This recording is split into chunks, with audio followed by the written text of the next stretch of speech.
நேயர்களே, தமிழ்நாடு பாரதிய ஜனதா கட்சியில இந்த மாநில தேர்தல்கள்ல பாரதிய ஜனதா ஒரு அபாயகரமான படுதோல்வியை சந்தித்தது. அதற்கு உங்களுக்கு விளக்கம் சொல்ல வேண்டுமென்றால், மாநில தலைவர் அவர் பேர் என்னது? நயினார் நாகேந்திரன் படுதோல்வி அடைந்தார் சாத்தூர்ல. அதற்கு பின்பு அந்த கட்சி ஒரே ஒரு இடத்தில் ஓஜராஜன் ஒரே ஒரு நீலகிரி மாவட்டத்தில் 900 ஓட்டில் ஜெயிச்சார். 950 970 40 விட்டுருங்க. மற்றபடி அதனுடைய வாக்கு சதவீதம் 11% என்று தமிழ்நாடு முழுவதும் பிதற்றி கண்டிருந்த அந்த கட்சி தற்போது 3.5%, 4% அதிகபட்சமாக தங்களுடைய இலக்கை நோக்கி எந்த புள்ளியிலிருந்து பாரதிய ஜனதா புறப்பட்டதோ அதே புள்ளிக்கு வந்து நின்று விட்டார்கள். இப்போது பாரதிய ஜனதாவில் என்ன குளறுபடி? இன்று நமக்கு கிடைத்த தகவல்கள், டெல்லியின் ஆங்கில நாளிதழின் செய்திகளை உங்களுக்கு நாம் இப்போது தமிழில் தரப்போகிறோம். கொஞ்ச காலமாகவே அண்ணாமலை அண்ணாமலை அண்ணாமலை அண்ணாமலை என பாரதிய ஜனதாவினுடைய ஆதரவாளர்கள் இன்று வரைக்கும் யூடியூப் சேனல் வரைக்கும் அவர்கள் புகழாரம் சுட்டி கொண்டே திரிகிறார்கள். அண்ணாமலையை பொறுத்தவரை ஒரு காவல்துறை அதிகாரி மட்டுமல்ல, ஒரு என்ன சொல்வது, கிரிமினல்களை அடையாளம் கண்டு அவர்களை எப்படி கையாள வேண்டுமோ அவர் அப்படியே பாரதிய ஜனதாக்குள் அனைவரையும் ஒரு கிரிமினல்களாகவே கையாண்டார். அதில் எந்த டவுட்டும் இல்லை. இவன் என்ன கிரிமினலானால் எல்லோரும் கிரிமினல்கள் அல்ல. ஒவ்வொருத்தருக்கும் இருக்கிற பலம் என்ன, பலகீனம் என்ன, இதையெல்லாம் நன்கு உணர்ந்து ஒரு 36 வயசில் கேடி ராகவன் போன்றவர்களை, கேசவ விநாயகம் போன்றவர்களை எல்லாரையுமே வெளியே அனுப்பிட்டார். ஆரம்பத்து காலத்திலேருந்து அவருடைய நடவடிக்கை அப்படித்தான் போனது. கேசவ விநாயகம் இப்படித்தான் போனார். இது அவருடைய நடவடிக்கை ஒரு கட்டத்தில் பெரியவர்களை மதிக்கிறதில்லை, இவன் இஷ்டத்துக்கு எல்லாம் பண்ணுறாருன்னு ஒரு லாபி அண்ணாமலைக்கு எதிராக உருவாச்சு. துக்ளக்கு குருமூர்த்தி ஆர்எஸ்எஸ்னுடைய பிதாமகன், அதே மாதிரி திருமதி நிர்மலா சீதாராமன், தமிழ்நாட்டு தலைவர் திரு நயினார் நாகேந்திரன், முன்னாள் தலைவர் 2 மாநில கவர்னராக இருந்த ஓய்வு பெற்ற டாக்டர் தமிழிசை சவுந்தரராஜன், இப்படி ஏராளமாக இருப்பார். எல் முருகன், ஹெச் ராஜா, யாரெல்லாமோ ஒரு பெரிய கும்பல். இன்னும் அறிந்தவர்கள் அறியாதவர்கள் எல்லாம் அண்ணாமலையின் மூலம் பெரும் சிக்கல் ஏற்படுகிறது என்று அவர்கள் அச்சப்பட்டார்கள். அவர்கள் ரொம்ப கலக்கமடைந்தார்கள். 2021 அண்ணாமலை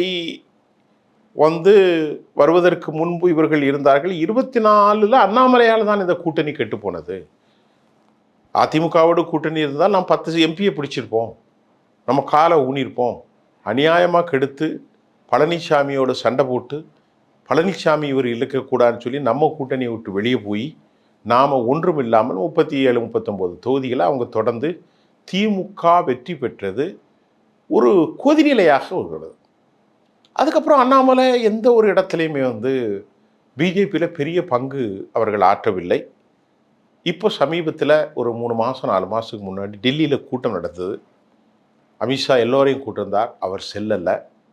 சிபி ராதாகிருஷ்ணன் பதவி விழாக்கும் அவர் செல்லலை.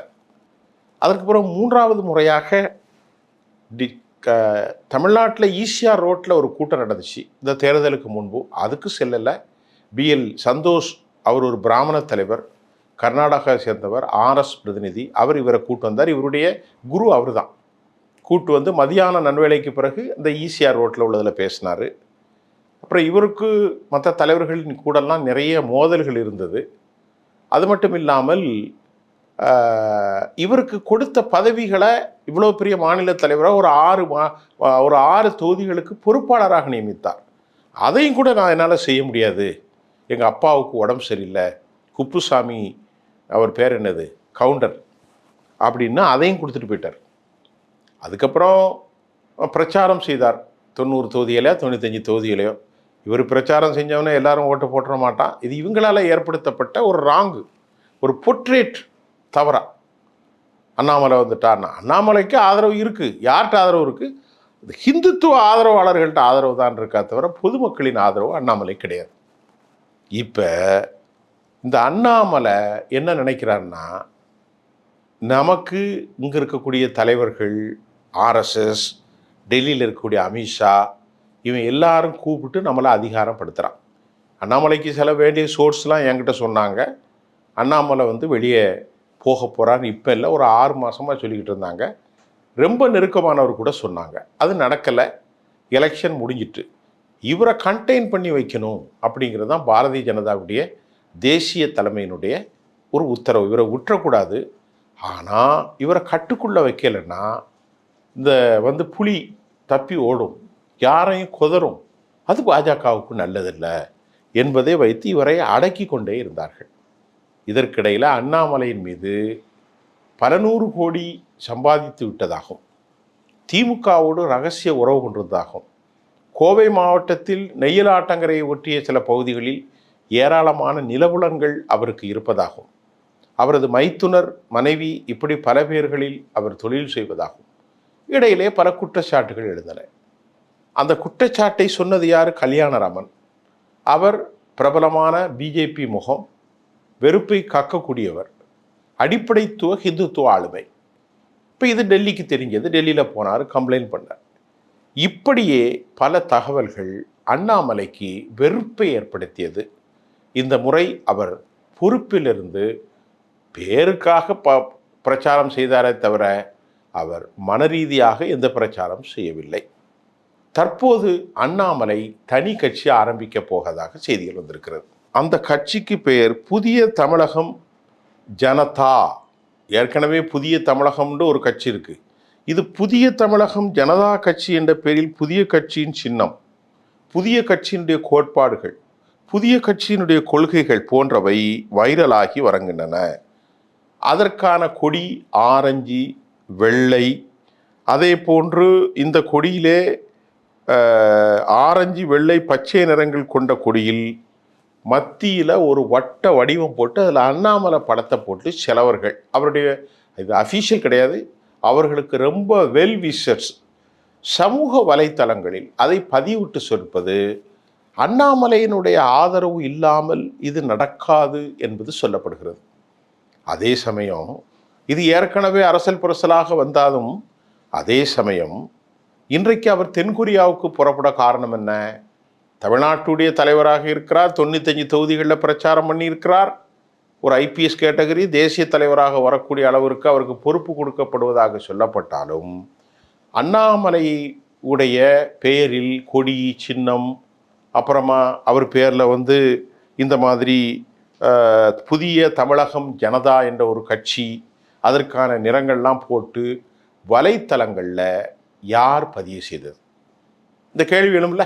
அதை தவிர்த்து கட்சியினுடைய கொள்கைகள், ஊழல் இல்லாதது, வேலை வாய்ப்புகள், விவசாயிகளுக்கு நேரடியாக ஆதரவு, அப்புறமா மருத்துவமனைகள், கட்டமைப்புகள், தமிழ்நாட்டின் மேம்பாடுகள், உள்ளாட்சி அமைப்புகள், பள்ளிக்கூடங்கள், அது மாதிரி கூடுதல் அதிகாரம், புதிய தொழில் முதலீடுகள் மற்றும் வாக்குறுதிகளும் அதில் இடம்பெற்றிருக்கிறது. இதெல்லாம் யார் செஞ்சு கொடுத்தா?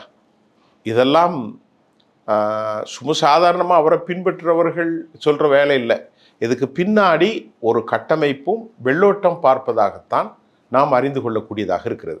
இதற்கிடையில் அண்ணாமலை பெயரில் அகில இந்திய அண்ணாமலை நற்பணி மன்றம் என்ற பெயரில் இன்றைக்கு தமிழ்நாட்டில் சில பகுதிகளில் போஸ்ட் ஒட்டப்பட்டிருக்கிறது.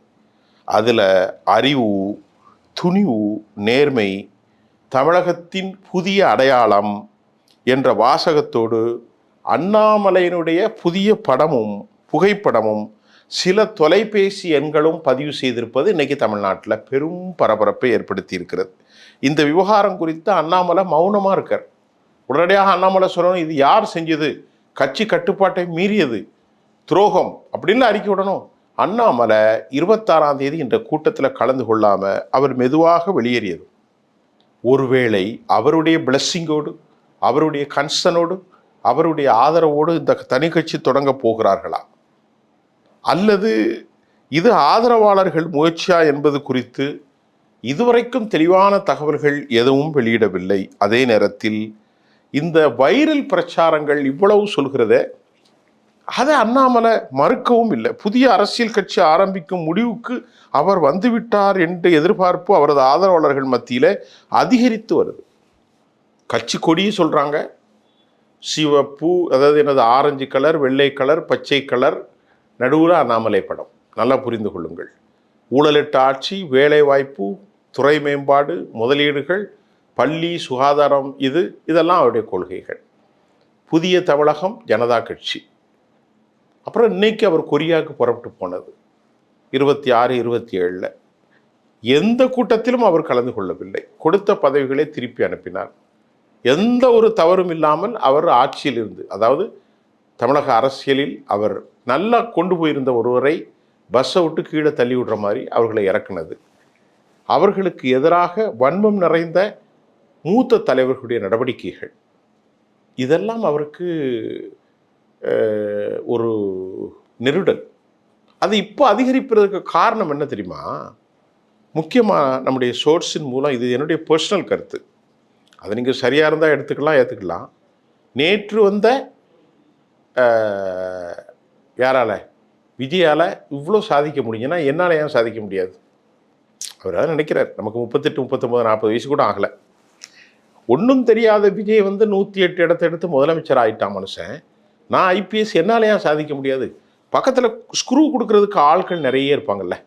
இப்போ நேற்று வந்த விஜயால் 108 இடங்களையும் ஒன்றும் தெரியாதவர்களெல்லாம் அமைச்சர்களாகவும் ஆக்கும்போது, அண்ணாமலையாகிய நான் எதிர்த்து பேசினேன், அரசியலில் 4 வருஷம் நின்றுருக்கேன், எலெக்ஷனை சந்திச்சிருக்கேன், தோல்வியை சந்திச்சிருக்கேன், பிரச்சாரங்களை பண்ணியிருக்கேன், ஏராளமான கான்வர்சேஷன் தமிழ், ஆங்கிலம், கனடாவிலெல்லாம் கலந்துருக்கிறேன், மேடை பேச்சு நடத்தியிருக்கிறேன், ஊர்வலங்கள் நடத்தியிருக்கேன், என் மண் என் மக்கள் நீண்ட தூர பாத யாத்திரை. நான் ஏன் சாதிக்க முடியாது?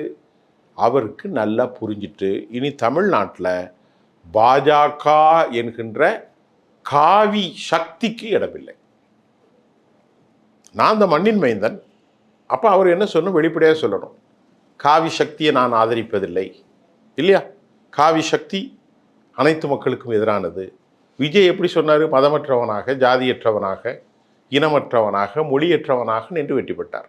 சீமா தமிழ் விடுதலை புலிகள்னு நாசமாக போனார். அதானே உண்மை? தமிழ் எல்லாம் தமிழ் தானேங்க. தமிழ் இல்லாமல் எனக்கு ஹிந்தியாக பேசிக்கிட்டு இருக்கான். என் பாட்டேன் முப்பாட்டேன்னு சொல்லி உயிர் கிறுக்கனாக்கினான் சீமா. ஆமக்கறி திண்டேன், அந்த கறி திண்டேன்னு.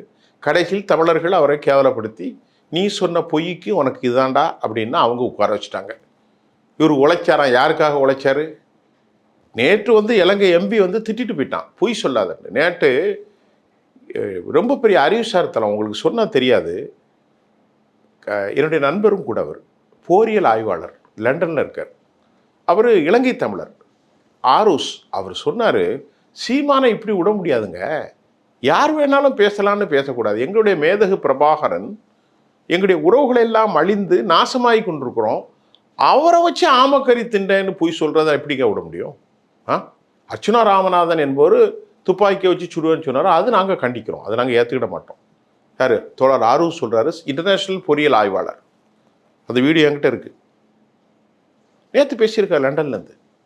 அப்படி ஆமக்கறி திண்டேன், பிரபாகரனோடு சாப்பிட்டேன், தோழி மதிவதனி பின்னாடி நின்று கணக்கெடுத்தா, இவனுக்கு AK-74 பயிற்சி கொடுத்தேன்னு இல்லாத பொல்லாத பொய்களை சொன்னதாக இலங்கை தமிழர்கள் இன்னைக்கு கொதிக்கிறாங்க. அப்போ அவரையும் மக்களை ஏற்றுக்கொள்ளலை. அதிகாரத்தை பெறுவதற்குத்தானே அரசாங்க தேர்தல். அதிகாரத்தை பெறுவது எப்படி? 5, 3, 8, 8, 2, 10, இதுதான் அதிகாரம். நீ இருப்பது 2% வைத்துக்கொண்டு அதிகாரத்தை எப்படி பெற முடியும்? எதுக்கு எலெக்ஷனில் நிற்க முடியும்? ஒன்றால் முடியாது. அதனால் இப்போ என்ன செஞ்சிட்டாரு எடப்பாடி? அவங்க கட்சி கழுதை தேஞ்சி கட்டெரும்பா போயிட்டு இன்றைக்கி 4 பேர் ஓடி வந்துட்டான். அவர் என்ன பண்ணுறாரு? சீமானை தேய்ச்சிக்கிட்டு இன்னும் விலை போகும், ஐயா சீமா வந்துட்டான்னா அவர் பார்க்குறாரு. அண்ணாமலை என்ன பார்க்குறாருன்னா, இனி காவி விளங்காது. அவர் புரிஞ்சுக்கிட்டார், அது ஒரு மோசமான ஒரு சக்தி. அது இஸ்லாமிய வெறுப்பு, இடதுசாரிகள் வெறுப்பு, கிறிஸ்தவ வெறுப்பு. வந்த உடனே திருப்பரங்குன்றத்தை தீயபத்தி வச்சுட்டான். அது விளங்காதுன்னு தெரியும். அதனால் இன்னைக்கு விஜய்க்கு விஷயம் தெரியுதோ தெரியாதோ, அவருக்கு விஷயமே தெரியாது. ஆனாலும் இந்த எலெக்ஷனில் பணத்தை கொடுக்கல. அவர் நல்லா கவனிங்க, அவர் பணமே கொடுக்கல. கூட்டங்களும் தாராளமாக வந்துச்சு. அப்புறம் வாக்குறுதிகள்லாம் ஒன்றும் நடக்காது, அது விளங்காதுன்னு வைங்க, போகிற போக்கில் விஜய் அடித்தது. ஆனால் இளைஞர்கள், இளைஞிகள், கிறிஸ்தவ சமூகம், தலித் சமூகம், இஸ்லாம் சமூகம், இந்து சமூகத்தில் உங்களுக்கு சொல்ல வேண்டாம் அனைத்து சாதிகளும் எல்லாருமே ஓட்டு போட்டாங்க. அவர்களுக்கு ஒரு மாற்றம் வேண்டும் என்று நினைத்தார்கள். திராவிட முன்னேற்ற கழகம், அதிமுகவின் மீது அவர்களுக்கு வெறுப்பு. இப்போ அண்ணாமலை என்ன நினைக்கிறாரு? அப்போ இப்படி வரும்போது நான் ஏன் ஏற்படுத்தக்கூடாது? நானே முதல்வராக இருக்கேன், நானே ஒரு கட்சியின் தலைவனாக இருக்கிறேன், நாளைக்கு நான் கூட்டணி வைப்பேன். யாரோடு? விஜயோடு கூட்டணி வைக்கலாம். நான் வந்து ஹிந்து. ஆனால் அவர் அண்ணாமலை அப்படி நினைக்கிறதுக்கு புதிய தமிழகம் ஜனதா கட்சி அந்த பேர் வச்சிருக்காரு. அவருக்கு எதுக்கு ஜனதா கட்சின்னு வைக்கணும்? அது வடநாட்டு பேரில், அவருக்கும் பிஜேபிக்கும் சம்மந்தமே இல்லை, பிடிச்சி கொண்டு நிறுத்தி வச்சுட்டாங்கன்னு வைங்களேன். அவர் ஒரு புதிய தமிழ்நாட்டை சார்ந்த புதிய தமிழகம், ஏற்கனவே டாக்டர் கிருஷ்ணசாமி பேரில் இருக்கிறதுனால அவர் வேற ஒரு பேரில் வைக்கலாம், அதில் ஒன்றும் தவறு இல்லை. ஆகவே விரைவில் இந்த அறிவிப்பு வரலாம் என ஒன் இண்டியா என்கின்ற தேசிய நாளிதழ் செய்தியை வெளியிட்டிருக்கிறார்கள். இன்றைக்கு கொரியா சென்றார்.